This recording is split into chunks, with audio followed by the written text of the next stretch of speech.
Hello and welcome back everyone, I'm Day-Glo Buffalo and this is Let's Play Deus Ex Human Revolution, Director's Cut. Now there's a quick note that I want to make before you start, and I hope that we're not in a position where that could cause us trouble, but I don't think so. As I mentioned before in the first video of this, I am recording the voiceover with a different setup right now because my new computer does not recognize my old ancient sound card, and so I can't record with my condenser microphone and I have to use a crappy headphone microphone. And I've seen that it has a pretty strong noise floor. It's like white noise all across the bands, and I'm trying my best to filter it out, but it takes some fairly strong processing to do that, and so my voice might sound weird. I'm trying a different setup now, so yeah, it might sound weird. I don't know. Right now, it's the only way I can record. So, yeah, I guess at best, let me know what you think, if this is bearable or not. Anyway, so we are in the police station. There is somebody knocked a box over. Anyway, we're evading this camera here. But there is a door down here, which I don't know where it leads us.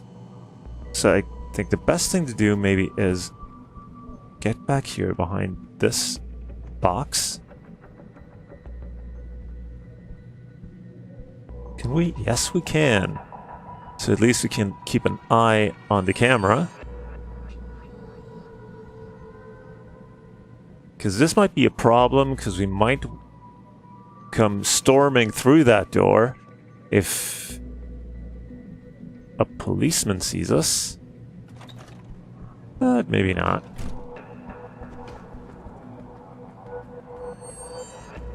This doesn't look so bad.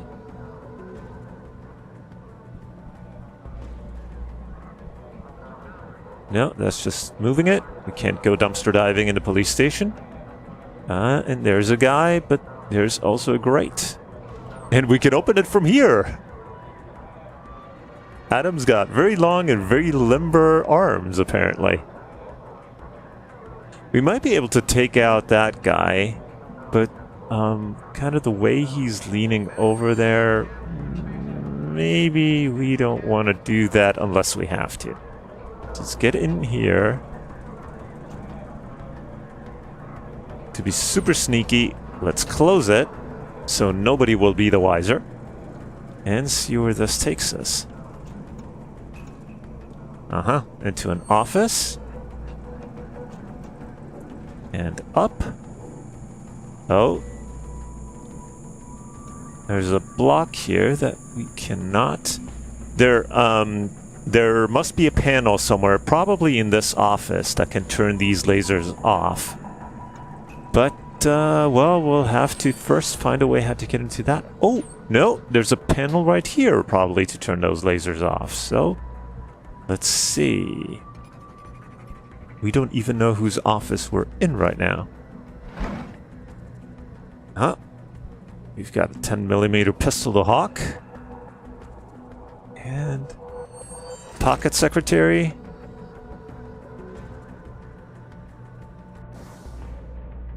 Let's see. Morgue access from Dr. Gerald Campbell, ME, Captain Ryan Penn, DMPD. Captain, in keeping with RHS protocol, I've changed the entry code for the morgue. For the duration of the morgue lockout, the interim code will be 9212.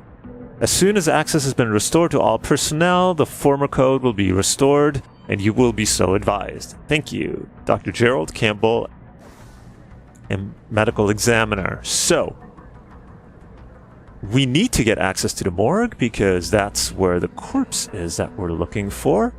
But, well, as you've probably figured out by now, the first choice will be to hack it.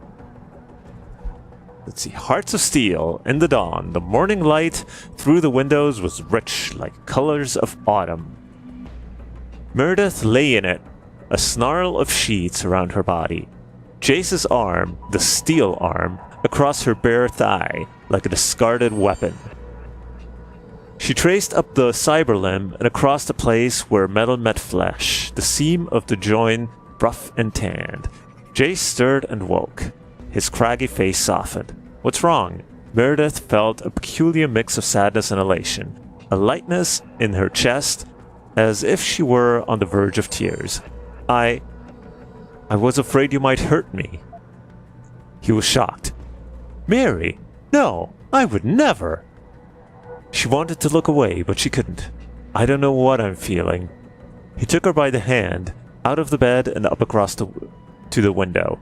I do, he said, bringing her lips to his. So, the captain is also reading og porn.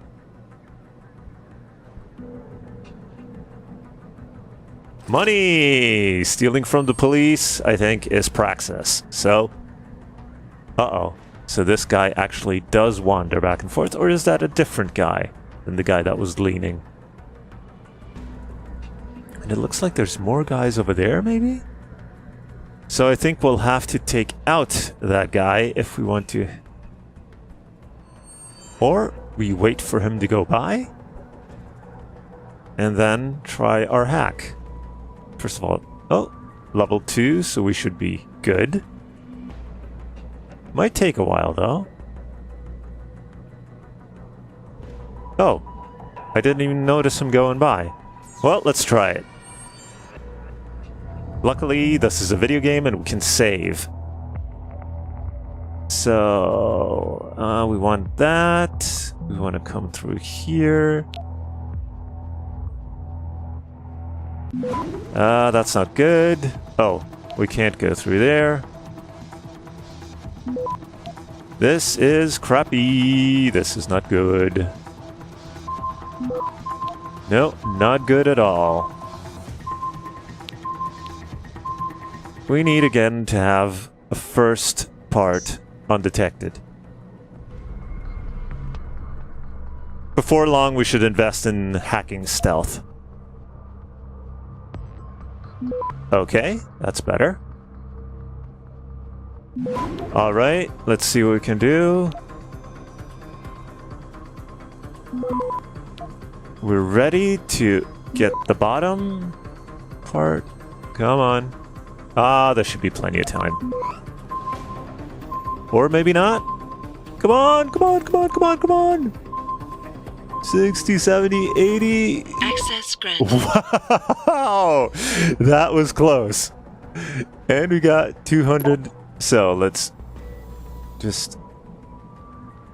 Do we download all the mails? No, we just downloaded one mail, so let's grab all of them. And then let's hide in the vent and read the emails. Alright.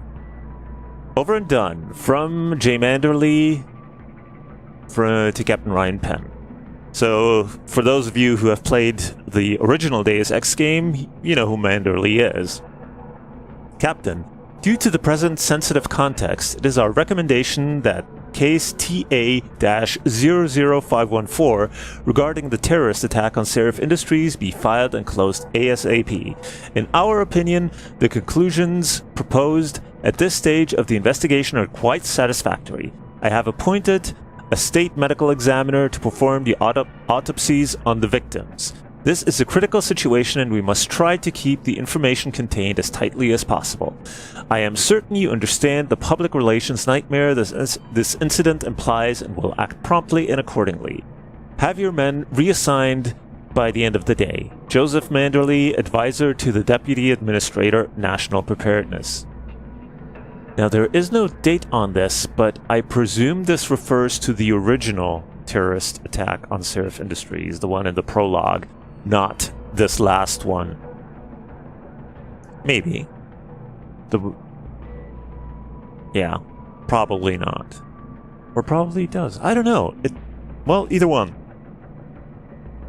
But we were told to look for him for Penn for the Reed case for about Megan. Well, anyway.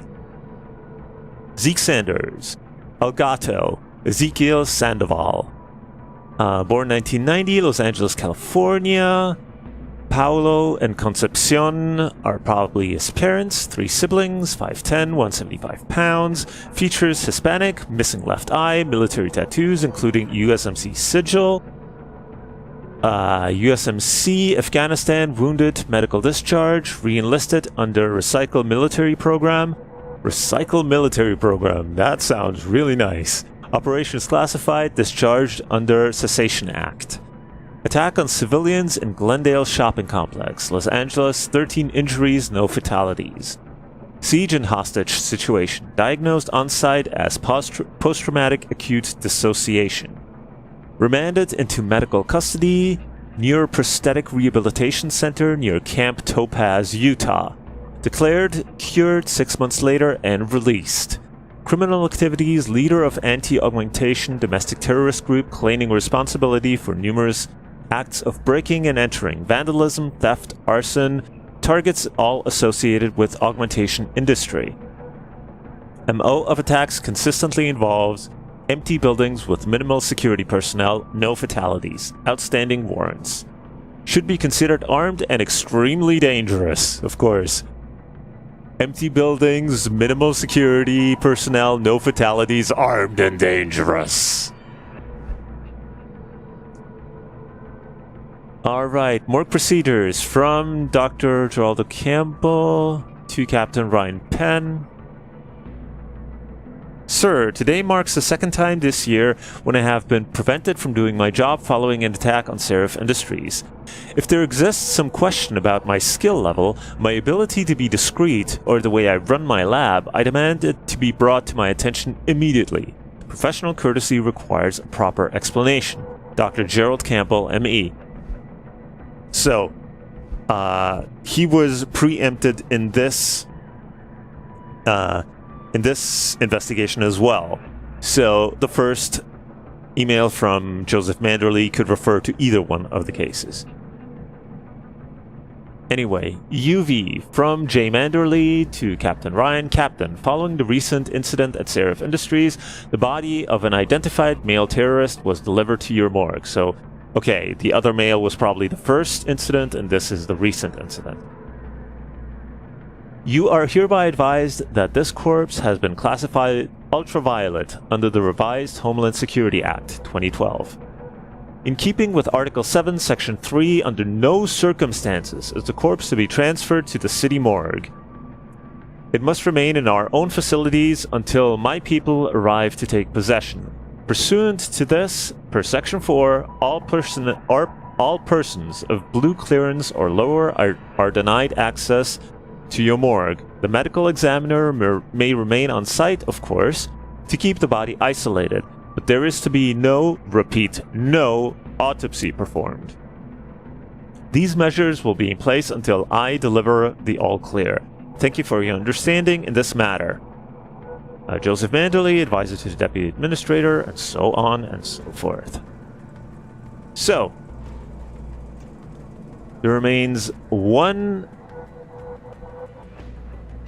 Oh, there is something up here. Stopworm. Well, yes, thank you very much. One item of business in this office, and that is this panel over here. There's nothing over here. It's also level 2 hacking. So... yeah, we want to go here. We want to get this and this. And then... access granted. Alright, and we got a nuke virus out of it. So then we deactivate the laser barrier. And now we should be able to simply get through. Come on. Okay. And yes, it is deactivated. but there is an interesting office here that we might want to see if we can take a gander at.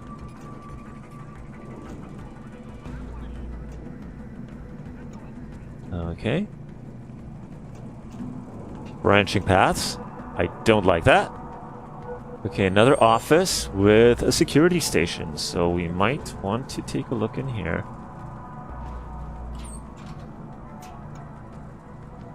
Oh, armory.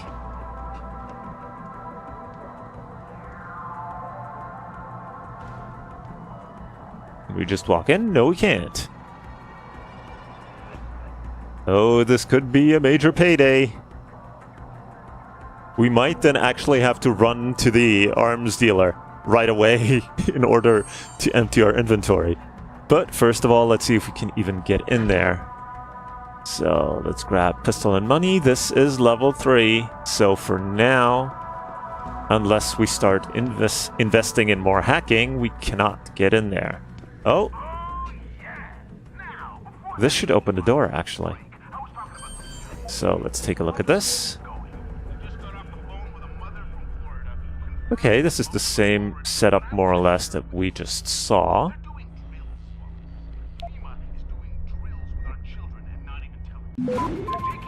Uh-oh. This might not end well. Or maybe... Access no. granted. And we got a nuke virus. Oh. Oh, that's just the same laser system that we just hacked earlier. But it was still a good hack because it got us experience points.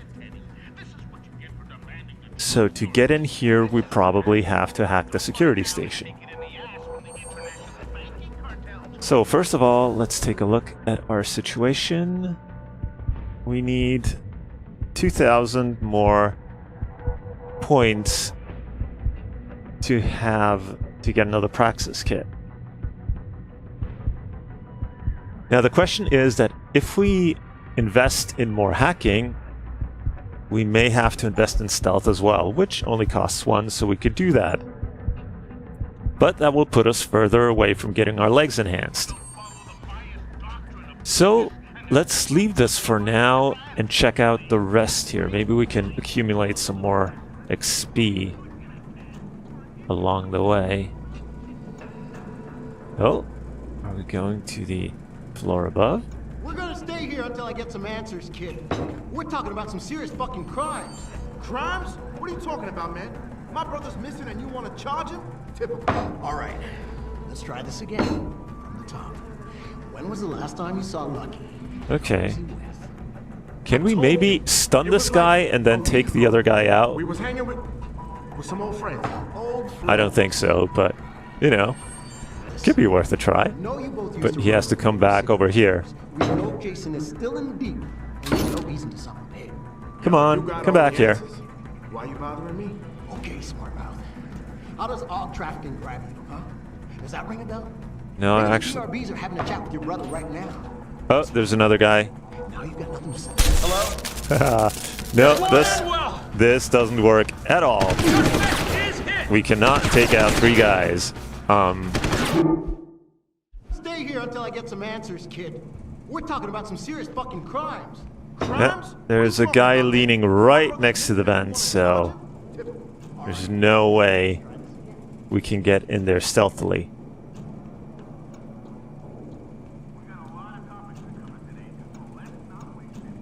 So let's first of all see if we can get into that office there. And I'm going back here because I know that the guy who's patrolling here doesn't come all the way here.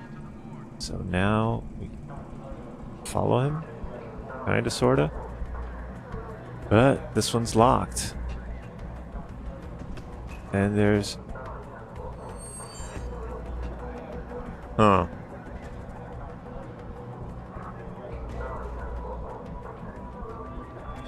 Nope, nice sauce. Oh, no, there he is. Hold on, can we take him out?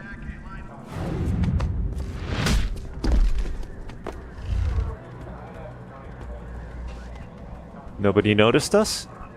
Or actually... Oh, no, I'm heading the right direction. And let's drag him into the vent.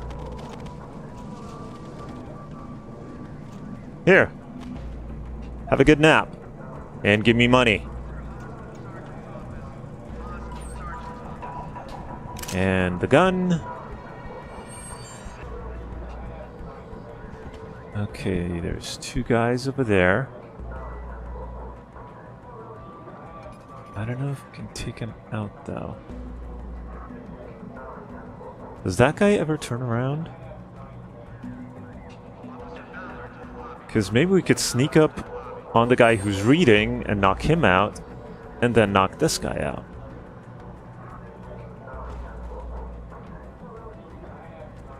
This office over here is a fish tank. Anybody in here? Oh no, it's a hallway, it's not an office.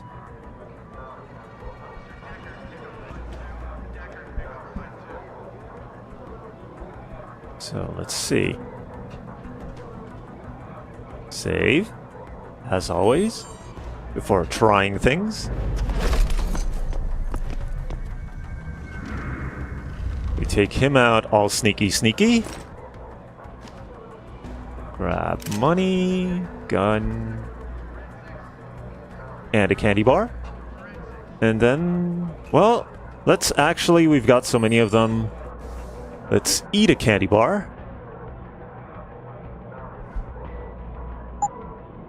And we get our battery back. Oh, and it actually starts charging the second battery. So, that's not bad.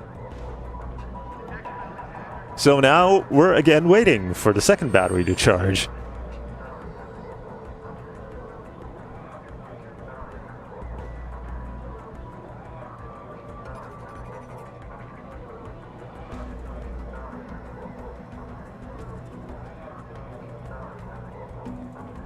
And then we can take out this guy.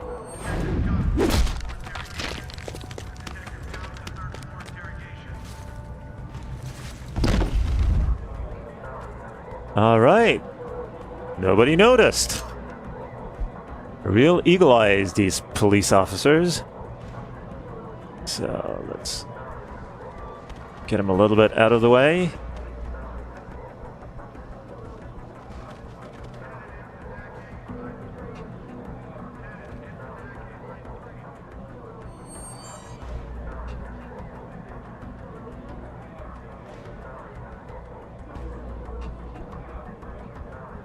We can now pick up vending machines, so we could technically throw them at people.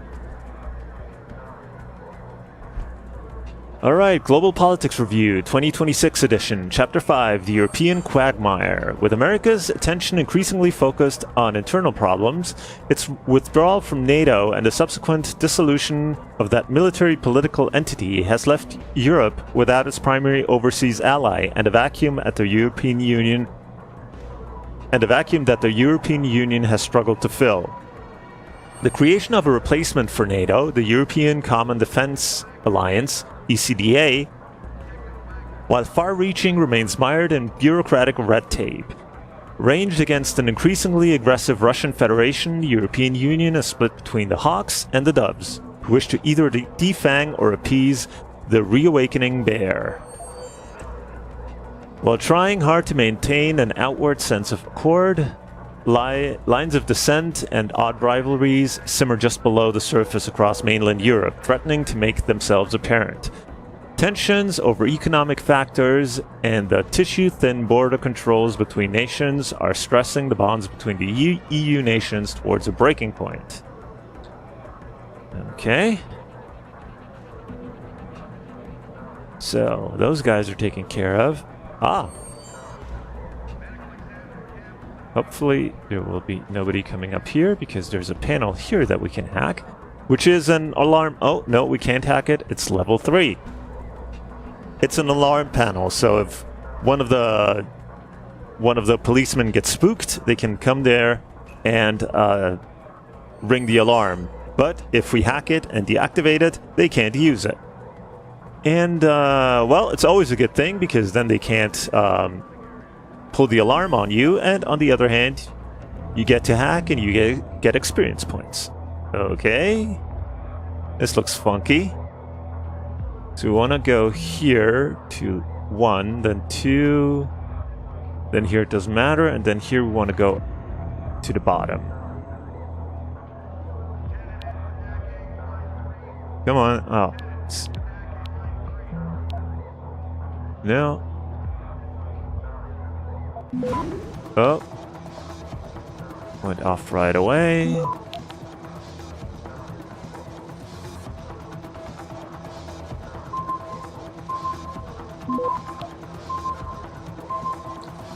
Alright.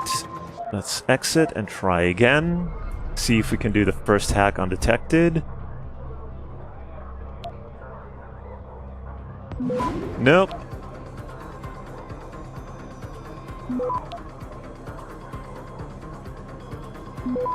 This time it seems faster though.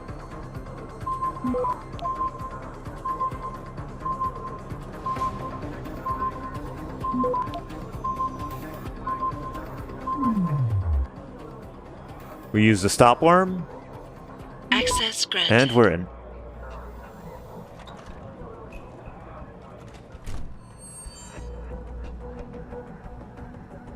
Alright, here we get a gun. A pocket secretary. This is the vent shaft we were crawling through. There's shotgun cartridges and a credit chip. And a level 2 computer. So, let's grab this. Jenny Alexander's office. From Adrian Vargas, the MPD, to Lieutenant Clayton LaBouffe. Here you go, sir. The access code to Jenny Alexander's office is 3727, Adrian Vargas. Okay, why did he want to get into her office? And, well, let's see. Get in here. Well, we should be able to get in here. It's a level 2 after all, but wow. This is fairly complicated. So there is rewards up here, but... Oh. Clearance or transfer? Well, let's just try it.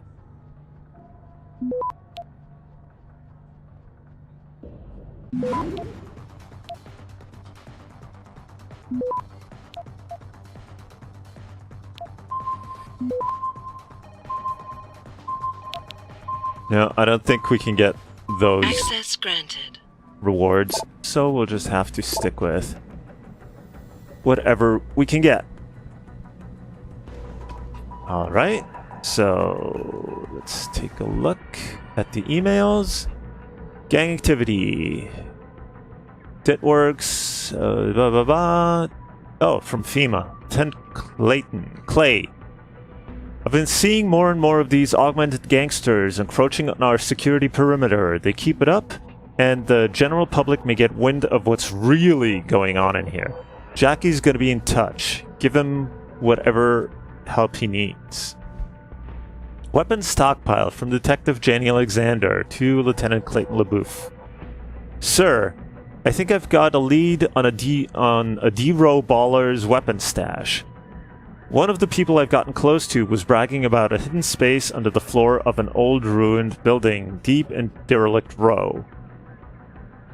I know we've discussed this before, but I strongly suggest you reconsider your decision about letting me move in for a closer look. As a matter of fact, I doubt we can afford to wait much longer. Detective Jenny Alexander, DMPD. Okay. Alright, one thing I quickly want to take a look at. Our inventory is getting a little bit cluttered, especially considering if we're gonna hack into that weapons stash.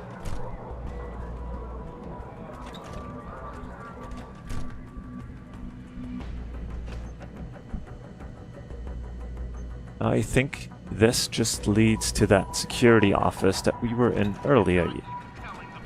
Yes, it does. Well, they're to introduce them to the future. REX-84 is the future. The Can't turn off the radio. So, we need level 3 hacking to get in here. How are we doing XP-wise? 1,795. I'm sure we'll get that just by doing the stuff here in the police station, so we should probably be able to invest in level 3 hacking and stealth.